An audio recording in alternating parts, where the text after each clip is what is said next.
Hello everyone and a very very good morning to all of you. So कैसे हैं सभी लोग? आई hope सभी लोग बहुत अच्छे हैं। जितने भी नए स्टूडेंट्स हैं इस चैनल पे पहली बार आए हैं, सबसे पहले इस चैनल को सब्सक्राइब ज़रूर कर देंगे, इस वीडियो को लाइक और शेयर ज़रूर कर देंगे। तो आज का सेशन स्टार्ट करते हैं वोकैबुलरी के साथ और आज का पहला शब्द है इनकम्बेंट। सबसे पहले तो इस वर्ड पर डबल स्टार मार्क करो, बहुत बहुत इंपॉर्टेंट वर्ड है। इनकम्बेंट किसको बोलते हैं? वो इंसान जिसके पास कोई पोजीशन है, जिसके पास कोई पद है, जिसके पास कुर्सी है, उसको क्या बोलते हैं? Incumbent means position holder, officially having the named position, raining ruling, जिसके पास पोजीशन हो। एंटोनिम्स क्या हो गए? पहले जिसके पास पोजीशन थी, जो फॉर्मर था, अर्स्ट वाइल था, पहले वाला था। तो जो इनकम्बेंट मेयर है, अभी जो कुर्सी पे जो मेयर है, उसी ने इलेक्शन जीत लिया फिर से और बहुत अच्छे खासे मार्जिन के साथ। पार्ट ऑफ स्पीच नाउन के बारे में ये वर्ड बता रहा है, तो ये शब्द आपका एडजेक्टिव हो गया। अगला वर्ड है रिप्रोचमेंट। सबसे पहले तो देखो लास्ट में MENT लग रहा है। जिन शब्दों के लास्ट में MENT लगता है उन वर्ड्स का पार्ट ऑफ स्पीच क्या होता है? आप ही लोग बताओ। राइट, उन वर्ड्स का पार्ट ऑफ स्पीच होता है नाउन। तो रिप्रोचमेंट वर्ड का मीनिंग क्या होता है? पहले दोस्ती थी, फिर दुश्मनी हो गई, तो जब वापस से दोस्ती आती है, दुश्मनी के बाद जो दोस्ती आती है, उस दोस्ती को बोलते हैं rapprochement. The development of friendlier relations between countries और groups of people who have been enemies, जो दुश्मन थे। रिकॉन्सिलिएशन, एमिटी हो जाना, फ्रेंडशिप हो जाना, दोस्ती हो जाना। एमिटी में रूट वर्ड है एमी। एमी रूट वर्ड का मीनिंग क्या होता है? लव, प्यार। एक और रूट वर्ड है यहाँ पे री का मीनिंग क्या होता है? अगेन। एक और रूट वर्ड है को का मीनिंग क्या होता है? टुगेदर। इनफैक्ट ये जो री और जो को हैं, ये दोनों आपके प्रीफिक्सेस हैं। प्रीफिक्सेस मीन्स जो शब्द से पहले लगते हैं उसको कोई मीनिंग देते हैं। एंटोनिम्स क्या होगा? भी एंटागोनिज्म, फिर से एक और रूट वर्ड आ गया एंटी।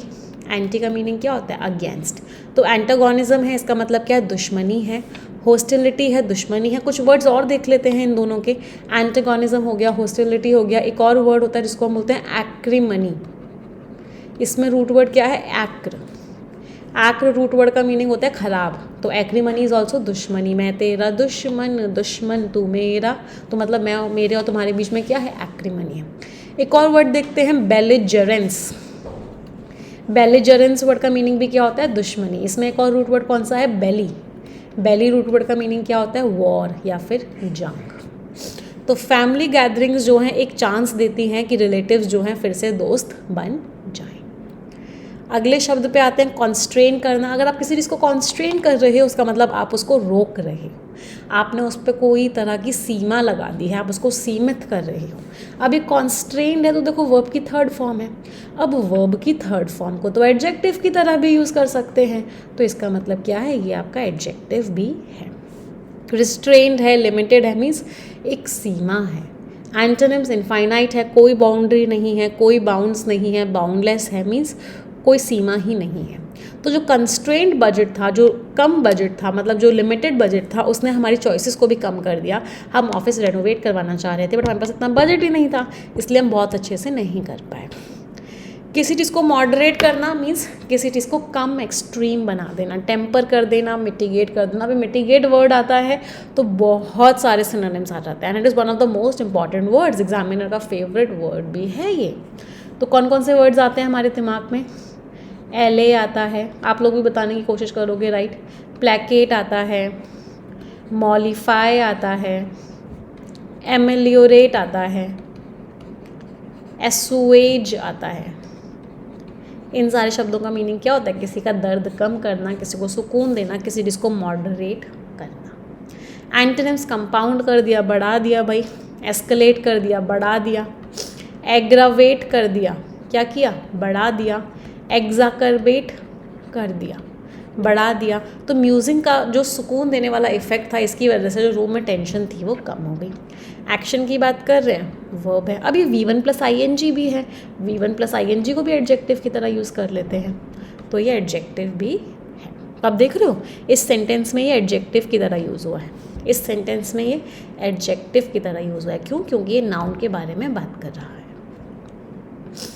अगले वर्ड पे आते हैं मूटेड। वर्ड पे डबल स्टार मार्क कर लो, बहुत बार एग्जामिनेशन में आया है।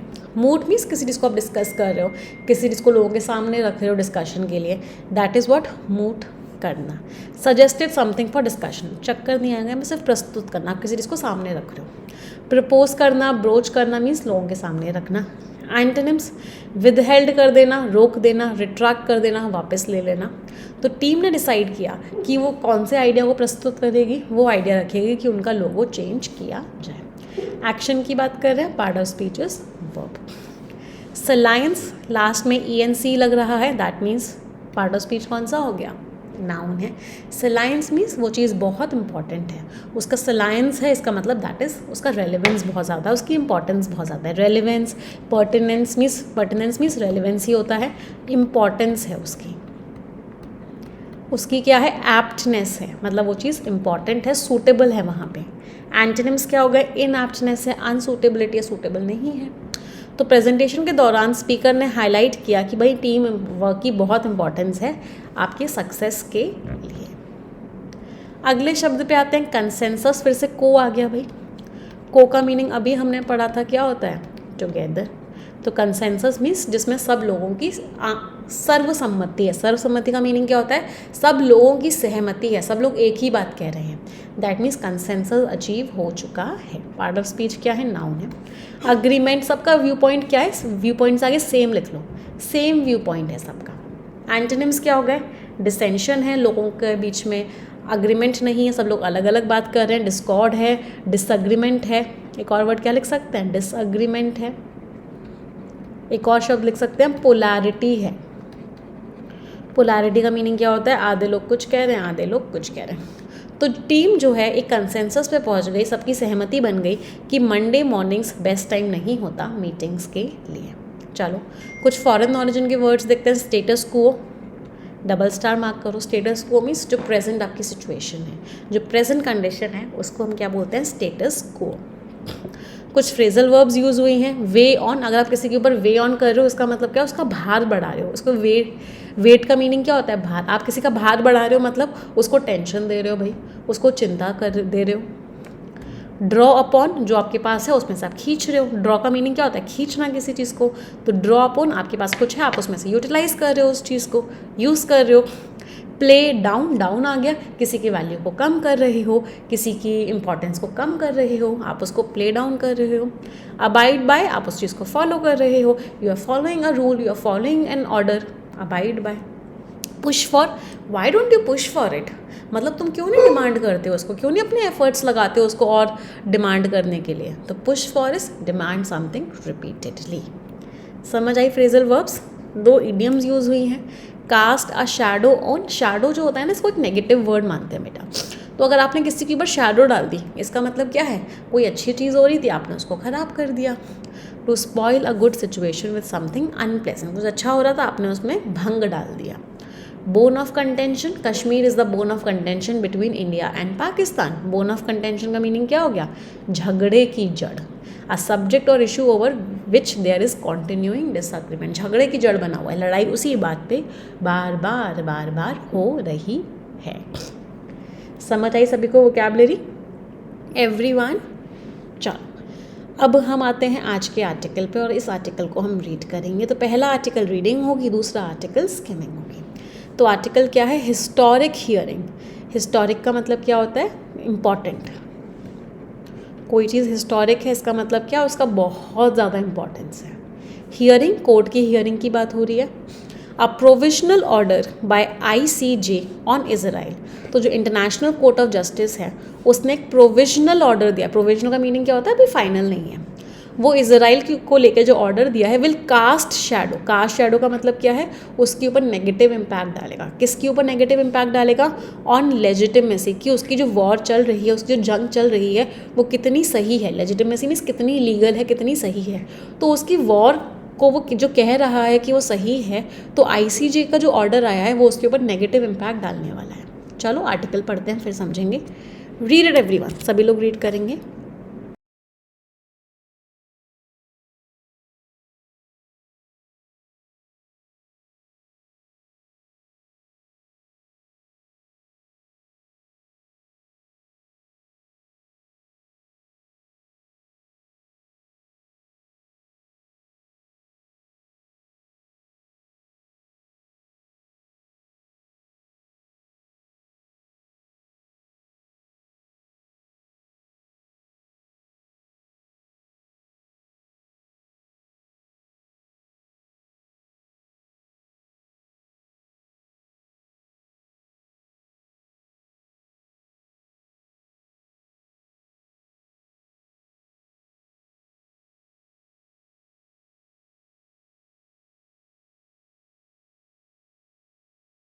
चलिए, पढ़ लिया सभी ने, देखते हैं, लेट्स लुक एट इट।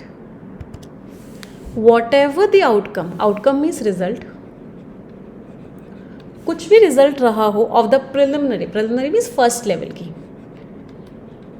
तो फर्स्ट लेवल की जो हियरिंग हुई, हियरिंग मीन्स जो एक तरीके से सुनवाई हुई, कहाँ पे हुई, इंटरनेशनल कोर्ट ऑफ जस्टिस पे हुई एट द हेग साउथ। तो कोई भी आउट रिजल्ट रहा हो फर्स्ट लेवल की हियरिंग का जो आईसीजे की हुई हेग पे, south Africa's case, south Africa ने जो केस किया है किसके खिलाफ, इजराइल का जो लगातार मिलिट्री कैंपेन चल रहा है, जो वॉर चल रही है इन गाज़ा, गाज़ा में जो इजराइल की लगातार लड़ाई चल रही है, हैज़ गार्नर्ड, गार्नर्ड मीन्स इकट्ठा करना, कलेक्टेड, इसने क्या किया है, पूरी दुनिया भर की अटेंशन, ग्लोबल अटेंशन, दुनिया भर की अटेंशन को एकत्रित कर दिया है इन अ वे, ऐसे तरीके से नो प्रोसीडिंग, कोई भी केस आज तक एट दिस एलाइट, इतने ज़्यादा एलाइट, एलाइट का मीनिंग क्या होता है, हाई क्लास, तो इस तरीके से लोगों की अटेंशन इसकी तरफ गई है कि आज तक किसी भी केस की नहीं गई जो कि इस high class inter state forum में हुआ। Inter state means inter countries, तो इंटरनेशनल कोर्ट ऑफ जस्टिस क्या है, सारी कंट्रीज़ की एक फोरम है जस्टिस दिलाने की। मे हैव डन बिफोर, आज तक पहले ऐसा कभी भी नहीं हुआ है। तो क्या लिखा हुआ है कि भाई आईसीजी पे एक हियरिंग हुई, हियरिंग में साउथ अफ्रीका ने केस किया इजराइल के खिलाफ, और किस चीज़ के खिलाफ, कि इजराइल की जो लड़ाई चल रही है, और इसमें इतनी अटेंशन गई है लोगों की, दुनिया भर के लोगों ने इसमें इतनी अटेंशन दी है कि आज तक पहले कभी ऐसा नहीं हुआ। As the 15 member court assemble, 15 member का कोर्ट था, ये इकट्ठा हुआ, अलॉन्ग विद 2 और 2 एडहॉक जजेस। एडहॉक क्या होता है, एक फॉरेन वर्ड होता है जिसका मीनिंग होता है फॉर दिस सिचुएशन, तो इस सिचुएशन के लिए 2 जजेस और आए जिन्होंने किसको रिप्रेजेंट किया, साउथ अफ्रीका को रिप्रेजेंट किया और इजराइल को रिप्रेजेंट किया। Quite a bit of history, हो सकता है कि थोड़ी सी हिस्ट्री का भी कुछ भार मस्ट हैव वेड, कि हिस्ट्री की वजह से भी जो पार्टीज़ हैं साउथ अफ्रीका और इजराइल, उस पर उनका भार आया हो, मतलब कुछ हिस्ट्री में भी पहले कभी हुआ था जिसका इम्पैक्ट पड़ा।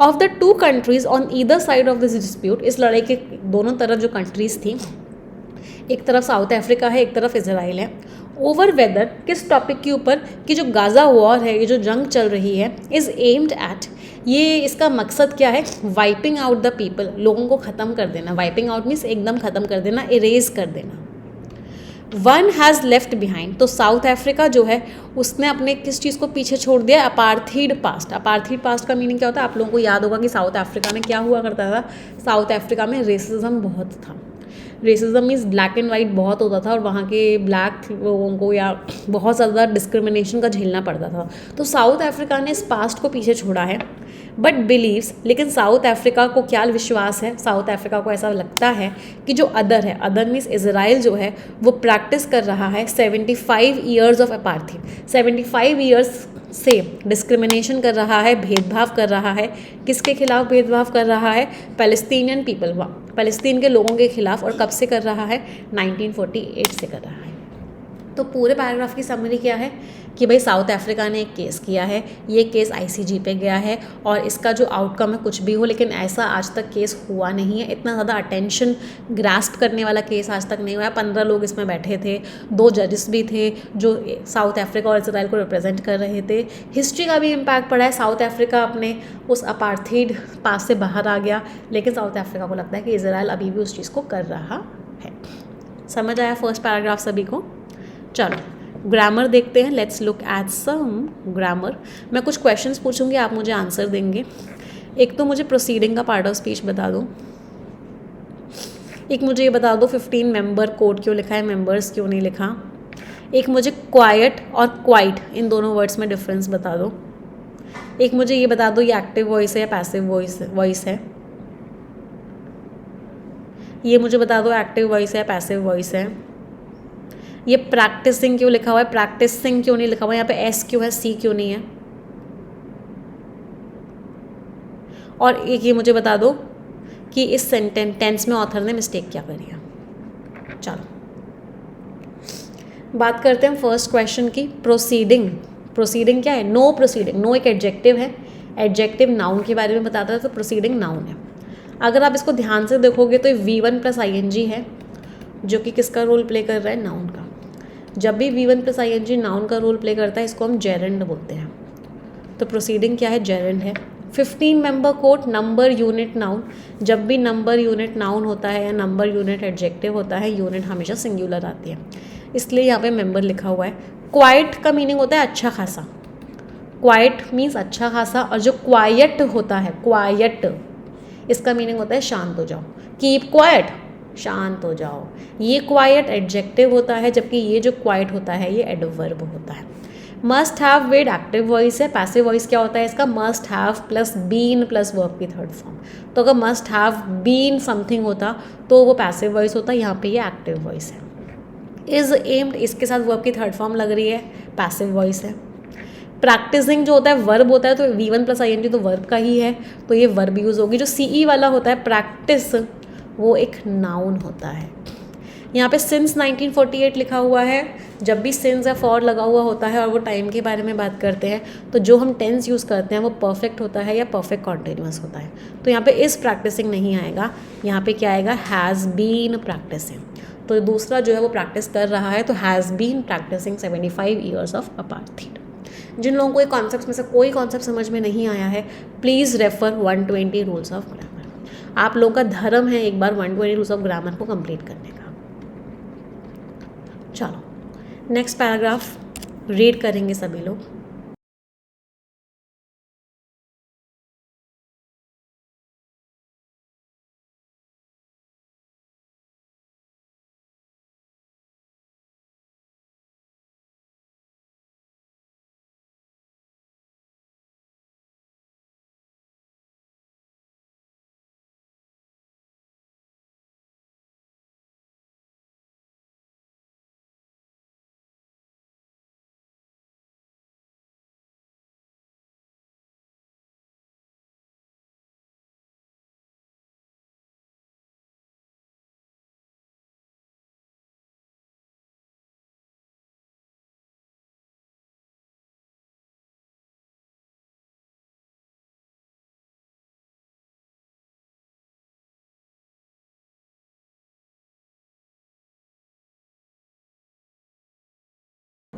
पढ़ लिया सभी ने? चलिए देखते हैं, let's look at it. Author क्या कह रहे हैं। One firm in its belief, एक जो है अपने विश्वास में कायम है। किस विश्वास पे कायम है? फर्म का मीनिंग क्या होता है? कायम होना। दैट इट इज़ एक्टिंग, कि ये किस चीज़ की तरफ एक्ट कर रहा है? In the interest of justice and humanity, इंसाफ के लिए काम कर रहा है, इंसानियत के लिए काम कर रहा है। और जो दूसरी कंट्री है वो भी अपने विश्वास में एकदम फर्म है, दृढ़ है। इट कैन नेवर बी, कि उसके ऊपर कभी इल्ज़ाम नहीं लगाया जा सकता। एक्यूज मीन्स इल्ज़ाम लगाना। जीनोसाइड का कभी इल्ज़ाम नहीं लगाया जा सकता। जीनोसाइड का मीनिंग क्या होता है? मास मर्डर, बहुत सारे लोगों को एक बार में मार देना, उसको बोलते हैं जीनोसाइड। इसको मैसेकेयर भी बोलते हैं, इसको कार्नेज भी बोलते हैं। तो दूसरी कंट्री क्या है? अपने विश्वास में दृढ़ है कि हम पे कोई जीनोसाइड का इल्ज़ाम नहीं लगा सकता। एक ऐसा क्राइम है ये जिसको क्या चाहा गया था कि इसको प्रिवेंट किया गया था by the genocide convention of 1948। 1948 में रूल्स बनाए गए थे कि जीनोसाइड नहीं किया जाएगा। एक ट्रीटी, ये एक प्रिंसिपल था, एक लॉ था, एक पूरा का पूरा अग्रीमेंट था। किस चीज़ को रोकने के लिए? To prevent the sort of holocaust. Holocaust क्या होता है? होलोकास्ट का वैसे इंग्लिश मीनिंग जो होता है उसका मीनिंग होता है बर्न्ड ऑफरिंग, मतलब किसी को जला के भगवान को ऑफर कर देना। होलोकास्ट का वैसे मीनिंग क्या है? कि ज्यूश लोगों के साथ को जो बहुत नंबर्स में मारा गया था उसको होलोकास्ट बोला गया था। तो जो ज्यूश लोगों ने सफ़र किया था होलोकास्ट, जब उनको मारा गया था, तो उस चीज़ को रोकने के लिए एक ट्रीटी थी। बोथ कंट्रीज़, दोनों ही कंट्रीज़, साउथ अफ्रीका और इजराइल, इन्होंने बहुत साल बिताए हैं पिछली सेंचुरी में इन डिप्लोमेटिक आइसोलेशन। डिप्लोमेटिक मीन्स जब कंट्रीज़ ने इनको अकेला कर दिया, कोई भी कंट्री इनकी मदद करने के लिए आगे नहीं आ रहा था। एज कंट्रीज़, जो कंट्रीज़ और बहुत सारी स्पोर्टिंग बॉडीज़ ने भी, फॉर एग्जाम्पल इनको वर्ल्ड कप से बाहर कर दिया गया था, तो बहुत सारी स्पोर्ट्स की बॉडीज़ ने भी इनको बॉयकॉट कर दिया था, इनको बाहर कर दिया था। बट बोथ, लेकिन दोनों की दोनों कंट्रीज़ के पास सपोर्ट था अपने western allies, allies means friends का। तो वेस्टर्न कंट्रीज़ का इनके पास सपोर्ट था। टुडे, आज के दिन, safe for those few allies, उन अलीज को, उन फ्रेंड्स को तो चलो छोड़ो, तो जो उनके अलावा पूरी की पूरी दुनिया जो है क्या सपोर्ट कर रही है? एक seize fire. Seize fire means लड़ाई में विराम दिया जाए, जंग को रोक दिया जाए। तो पूरी दुनिया कहती है कि इस जंग को रोका जाए गाज़ा में, जिससे कि ख़त्म हो जाए दी एपिक। एपिक मीन्स हद से ज़्यादा जो सफ़र कर रहे हैं उसके लोग, वो ख़त्म हो जाए, उनकी suffering. At this preliminary stage, इस इनिशियल स्टेज पे साउथ अफ्रीका ने क्या चाहा, साउथ अफ्रीका ने चाहा कि वो डेमोन्स्ट्रेट करे। Sought two means demonstrate, sought two means चाहना, डेमोन्स्ट्रेट मीन्स शो करना। तो उसने चाहा कि वो दिखाए कुछ इजराइल के एक्ट्स कि जो कुछ इजराइल ने जो एक्शन लिए हैं, जो काम किया है, वर केपेबल ऑफ, वो एक्ट्स किस चीज़ के अंदर आते हैं, वो सक्षम है किस चीज़ के अंदर आने में, फॉलोइंग विद इन, कि वो किसके अंदर आते हैं, the terms of the genocide convention, जो उस रूल में, जो उस अग्रीमेंट में लिखा गया था उसके टर्म्स में आते हैं। And that there was, South Africa ये दिखाने की कोशिश कर रहा है कि इजराइल जो ये सब कर रहा है उसके पीछे क्या है, जेनोसाइडल इंटेंट। इंटेंट मीन्स मकसद, जेनोसाइडल मीन्स लोगों को मारने का। तो इजराइल जो कर रहा है उसके एक्शन के पीछे लोगों को मारने का उसका मकसद है, साउथ अफ्रीका ऐसा दिखाने की कोशिश कर रहा था। चलिए नेक्स्ट पैराग्राफ पढ़ेंगे सभी लोग।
पढ़ लिया सभी ने, चलो देखते हैं।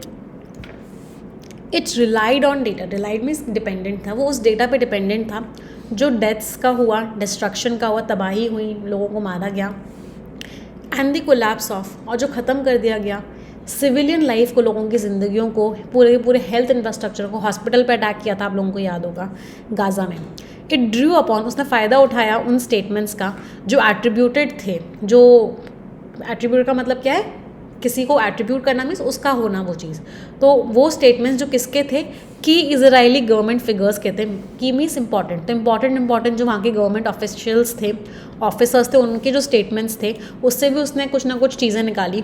To underscore, underscore means highlight, highlight करने के लिए what it called genocidal intent, जो साउथ अफ्रीका ने बोला कि इनका मकसद था लोगों को मारने का, उस चीज़ को प्रूफ करने के लिए साउथ अफ्रीका ने वहाँ के जो गवर्नमेंट के लोग थे उनके फिगर, उनकी जो स्पीचेस थी उसमें से भी स्टेटमेंट्स को निकाला। The provisional measures, provisional means जो कदम उन्होंने उठाए, सॉट, उसमें क्या क्या था, इंक्लूड, उसमें था सस्पेंशन ऑफ मिलिट्री ऑपरेशंस। तो जो चाहता था, जो कदम उठाना वो चाहता, प्रोविजनल मीन्स नॉट फाइनल, तो जो स्टेप्स थे जो चाहता था साउथ अफ्रीका लिए जाएं, वो क्या है, साउथ अफ्रीका चाहता था कि ये कदम उठाए जाएं। उन कदमों में क्या है कि भाई मिलिट्री ऑपरेशंस को रोक दिया जाए, जंग को रोक दिया जाए, और जो पार्टीज़ हैं वो कदम उठाएं टू प्रिवेंट, जिससे कि जेनोसाइड ना हो, लोगों को नहीं मारा जाए। इजराइल ने क्या बोला, इजराइल ने बोला कि जो साउथ अफ्रीकन केस है ब्लड लाइबल है। तो वैसे लाइबल का मीनिंग होता है डिफेमेशन, किसी के बारे में कोई झूठी बात फैला देना, उसको बोलते हैं लाइबल। ब्लड लाइबल का मीनिंग क्या होता है, ये एक तरह का इल्ज़ाम था कि ब्लड को यूज़ किया गया था, लोगों को मारा गया था, उस लोगों को मार के ब्लड को यूज़ किया गया था ऑफरिंग्स, रिलीजियस ऑफरिंग्स के लिए, भगवान को ऑफर करने के लिए। तो ये पूरा का पूरा एक हिस्ट्री से रिलेटेड है। यहाँ पे ब्लड लाइबल का मतलब क्या है, यहाँ पे ब्लड लाइबल का मतलब है कि इजराइल कह रहा है कि साउथ अफ्रीका जो इजराइल को ख़राब लाइट में लेके आना चाहता है, डिफेम करना चाहता है।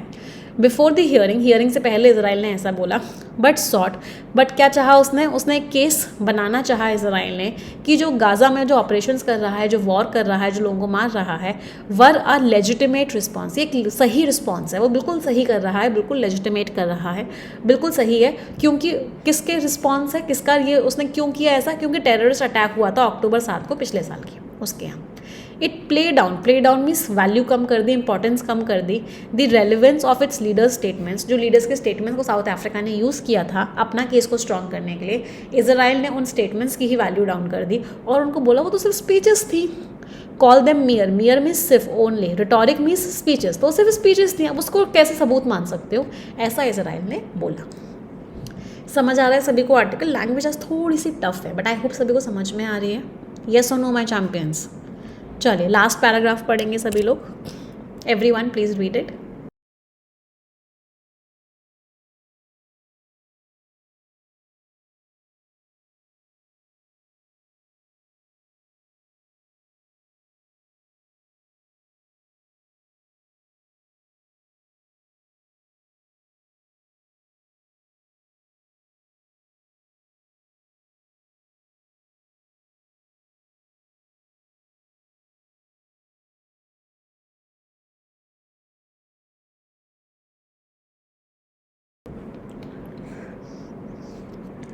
हाँ जी, next paragraph, last paragraph. It attributed to बस किसी का कारण बताना। उसने बताया कि जो सिविलियन कैजुअलिटीज़ हुई हैं, जो नॉर्मल लोगों की, जो आम आदमी की, जो आम जनता की जो डेथ हुई है, कैजुअलिटीज़ मीन्स डेथ हुई हैं, उसने बोला वो इस वजह से हुई है क्योंकि जो हमास है वो सिविलियंस को यूज़ कर रहा था, उनके लोगों को यूज़ कर रहा था शील्ड्स के लिए, अपने आप को प्रोटेक्ट करने के लिए, और हॉस्पिटल्स को यूज़ किया जा रहा था स्टोरेज के लिए। वो अपने एक्सप्लोजिव्स, अपने बॉम्ब्स वगैरह जो हैं हॉस्पिटल्स में स्टोर कर रहा था, और उनको लॉन्चिंग पैड बना रहा था अटैक का, मतलब उस पूरे एरिया को लॉन्चिंग एरिया बना रहा था कि अटैक्स वो वहीं से करवा रहा था। इसलिए हमने हॉस्पिटल पे अटैक किया, इसलिए हमने सिविलियंस को मारे, ऐसा इजराइल ने बोला। The issue before the court के सामने जो इशू है वो अच्छा खासा स्ट्रेट फॉरवर्ड है, बिल्कुल सीधा सीधा है। But the larger concern is, but जो बड़ी चिंता वाली बात है वो ये है कि वेदर इजराइल की जो इजराइल है, क्या वो फॉलो करेगा, अबाइड बाय मीन्स क्या वो फॉलो करेगा किसी प्रोविजनल मेजर को। तो अभी फाइनल नहीं आया, एक बीच का जो स्टेप आया है, सुप्रीम वहाँ के जो कोर्ट ICJ जो इंटरनेशनल कोर्ट है, उसने जो अपना आउटकम, उसने जो अपना डिसीजन सुनाया जो कि अभी फाइनल नहीं है, तो क्या इजराइल उसको फॉलो करेगा? चिंता वाली बात ये है। रशिया ने तो ICJ के ऑर्डर को इग्नोर कर दिया था। ICJ ने रशिया को भी बोला था कि भाई तुम अपनी लड़ाई को ख़त्म करो यूक्रेन में, मार्च 2022 में। रशिया ने तो इग्नोर कर दिया था। अब इजराइल फॉलो करेगा नहीं करेगा, ये एक चिंता वाली बात है। However there is little doubt, इस बात को लेकर डाउट ना के बराबर है, दैट एनी प्रोविजनल मेजर, कि ऐसा कोई भी स्टेप ये जो है नेगेटिव इम्पैक्ट डालेगा इजराइल की गाज़ा वॉर की लेजिटिमेसी पे, इस बात को लेके डाउट ना के बराबर है। मतलब ये चीज़ होगी कि ये जो है इजराइल जो गाज़ा वॉर कर रहा है और वो जो प्रूव करने की कोशिश कर रहा है कि मैं बिल्कुल सही कर रहा हूँ, मेरी कोई गलती नहीं है, मेरे ऊपर टेररिस्ट अटैक हुआ तो मैं रिटेलिएट कर रहा हूँ, मैं बदला दे रहा हूँ, इस इंटरनेशनल कोर्ट के ऑर्डर का इसके ऊपर इम्पैक्ट तो पड़ेगा, इस बात में तो कोई भी डाउट नहीं है। समझ आया सभी को? फर्स्ट आर्टिकल टोन कैसी थी? एनालिटिकल थी। ऑथर ने फैक्ट्स वगैरह को एनालाइज करते हुए चीज़ें बताई थी। ऑब्जेक्टिव थी। ऑब्जेक्टिव का मतलब क्या होता है? ऑथर ने अपना कोई भी ओपिनियन नहीं दिया था।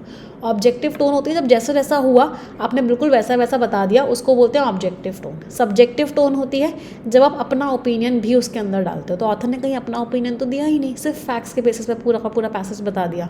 तो एनालिटिकल भी थी और ऑब्जेक्टिव भी थी। समझ आया सभी को फर्स्ट आर्टिकल? चलिए अगले आर्टिकल पे आते हैं। Let's move to the next article. अब हम क्या करेंगे? अब हम स्किमिंग करेंगे 3 पैराग्राफ्स की। तो ये 3 पैराग्राफ्स हैं, सभी को इसकी स्किमिंग करनी है और एक पैराग्राफ मैं आपको होमवर्क में दूंगी स्किमिंग के लिए। चलो, वोट फॉर कॉन्टिन्यूटी। स्किमिंग करनी सभी को आती है ना? स्किमिंग मीन्स ऊपर ऊपर से पढ़ना। तो लगातार रहने के लिए वोट। स्टेटस को मीन्स अभी की जो करंट सिचुएशन है, सीम्स टू सूट, वो ताइवान के लिए बेस्ट लग रही है, जो उसका रिलेशन है चाइना के साथ। तो चाइना और ताइवान का जो रिलेशन है उसमें अभी की सिचुएशन बेस्ट लग रही है। चलिए स्किमिंग करेंगे सभी लोग, प्लीज़ स्किम इट।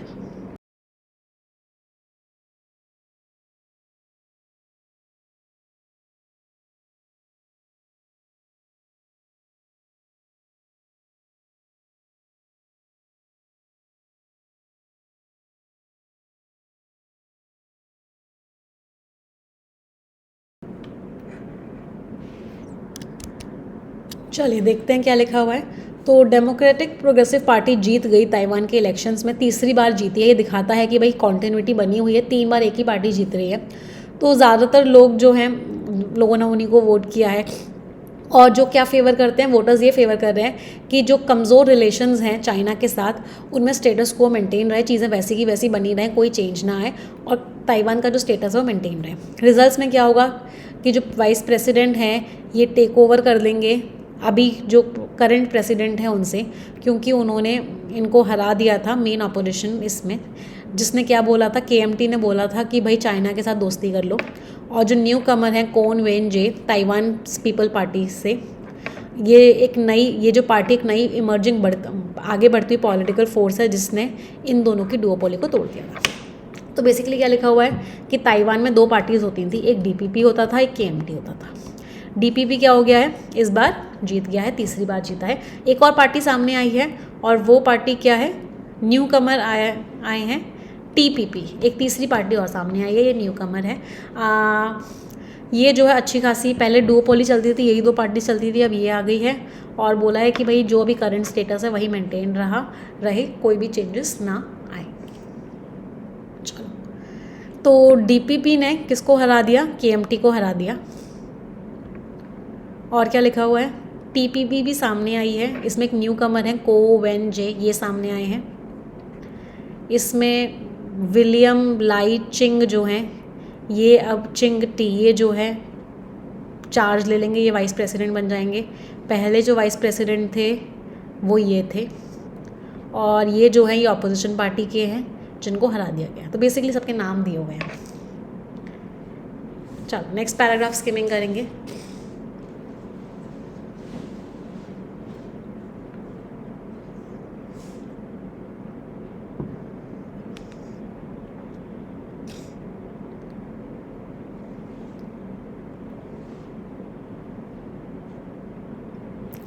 मिस्टर लाई ने बोला कि भाई ये जो इलेक्शन है, देखो इस साल, ये वाला जो साल है ये इलेक्शंस वाला है। बहुत जगह कंट्रीज़ में इलेक्शन होने वाले हैं, इंडिया में भी इलेक्शन होने वाले हैं, तो ये पहला इलेक्शन है इस पूरे के पूरे साल का। तो ये पूरा का पूरा मैसेज है दुनिया को कि ताइवानीज़ लोग जो है बिल्कुल कमिटेड हैं डेमोक्रेसी को लेके। बीजिंग मतलब चाइना, जिसने पिछले 10 साल में DPP के अंदर जो है रूलिंग पार्टी के ऊपर इल्ज़ाम लगाया था कि वो जो है इंडिपेंडेंस की कोशिश कर रहे हैं, ऑफ सीकिंग आउटराइट इंडिपेंडेंस की कोशिश कर रहे हैं आइलैंड से, दैट इट क्लेम्स, जो इस आइलैंड को वो क्लेम कर रहे हैं। उन्होंने क्या बोला, तो चाइना ने क्या बोला, चाइना ने बोला कि जो रिजल्ट्स हैं वो दिखा रहे हैं कि DPP जो है मेन स्ट्रीम पब्लिक ओपिनियन को नहीं रिप्रेजेंट कर पा रही। तो जो लोगों का ओपिनियन है वो उसको रिप्रेजेंट नहीं कर पा रही है DPP पार्टी। और किस चीज़ को पॉइंट आउट किया कि उसका वोट शेयर कम हो गया है। मिस्टर लाई को 40% वोट्स मिले हैं, मिस्टर हाउ को 33%, मिस्टर को 26%। ये 3 पार्टीज़ थी, तो तीनों पार्टीज़ के वोट्स बता दिए। KMT और TPP जो कोशिश कर रही थी कि हम दोनों मिलके अलायंस बना लेते हैं, हम दोनों मिलके गठबंधन की सरकार बना लेते हैं, इससे क्या हो सकता था, जो DPP जो जीती थी उसको वो कमज़ोर हो सकती थी। लेकिन ये जो गठबंधन की सरकार है ये भी नहीं बन पाई, failed in the run up to the elections. तो अब किसकी सरकार आ गई वहाँ पे सरकार आ गई DPP की और मिस्टर ले की। वही इलेक्शंस के बारे में दे रखा है। चलो लास्ट पैराग्राफ फॉर स्किमिंग।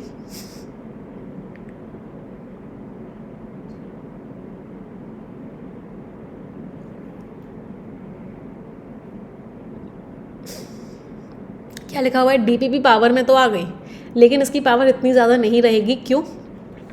क्योंकि ये जो in the legislature as the largest party to the KMT, देखो ना शेयर्स देखो, इसके 40% है, इसके 33% है, इसके 26% है। तो मतलब शेयर्स में बहुत ज़्यादा डिफरेंस नहीं है। तो इसका मतलब क्या, बहुत ज़्यादा इन्फ्लुएंस नहीं कर पाएगी, अपने हिसाब से लॉज नहीं बना पाएगी। इससे क्या होगा, जो उसने पॉलिसीज़ बनाई थी उसके बाद मॉडरेटिंग, मतलब इन्फ्लुएंस जो थोड़ा सा कम हो जाएगा। बहुत बड़ा ये इंटरनेशनल स्पेस नहीं बना पाएगी ताइवान के लिए, जो एक मेन प्रॉब्लम है लड़ाई की चाइना के साथ। अगर पुराने इलेक्शंस की बात करें, ये किसके बाद हुए थे, जब चाइना ने अपना स्ट्रॉन्ग होल्ड कर लिया था हांगकांग पे।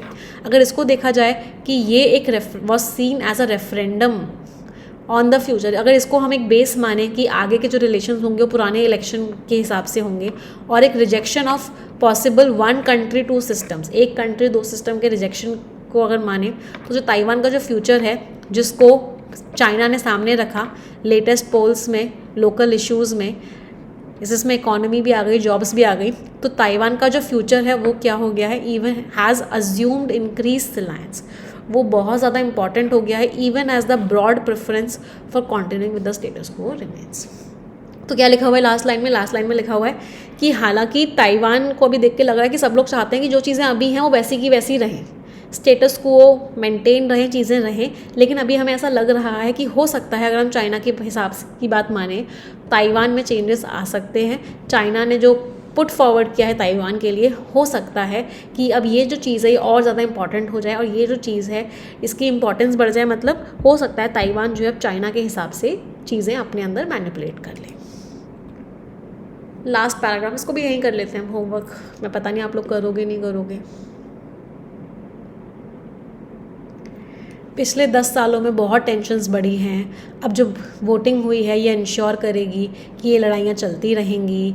बार बार चाइना जो है मिलिट्री भेजता रहता है समुद्र में वहाँ के, और ताइवान के जो स्काईज़ हैं वहाँ पे चाइना ने इस बात को तो बिल्कुल ही रूल आउट कर दिया है कि वो फोर्स का इस्तेमाल करेगा, अपनी मिलिट्री का इस्तेमाल करेगा ताइवान को फिर से अपना हिस्सा बनाने के लिए।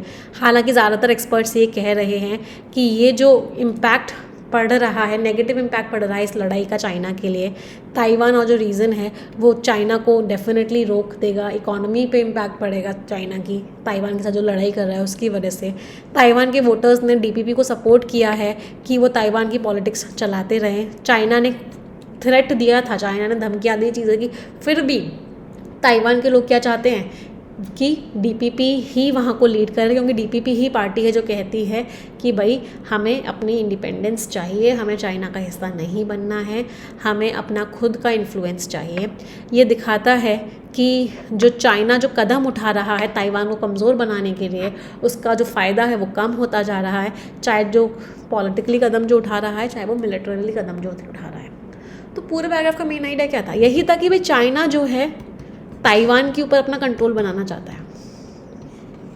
चाइना पूरी कोशिश कर रहा है कि ताइवान के ऊपर अपना कंट्रोल बना दे, लेकिन ताइवान के लोग क्या चाहते हैं? ताइवान के लोग चाहते हैं कि स्टेटस को मेंटेन हो, अभी जैसा ताइवान है वैसे ही चीज़ें हों, चाइना के वो बातों में ना आ जाए। इसीलिए वहाँ के लोगों ने डीपीपी को वोट भी दिया और डीपीपी पार्टी भी यही चाहती है।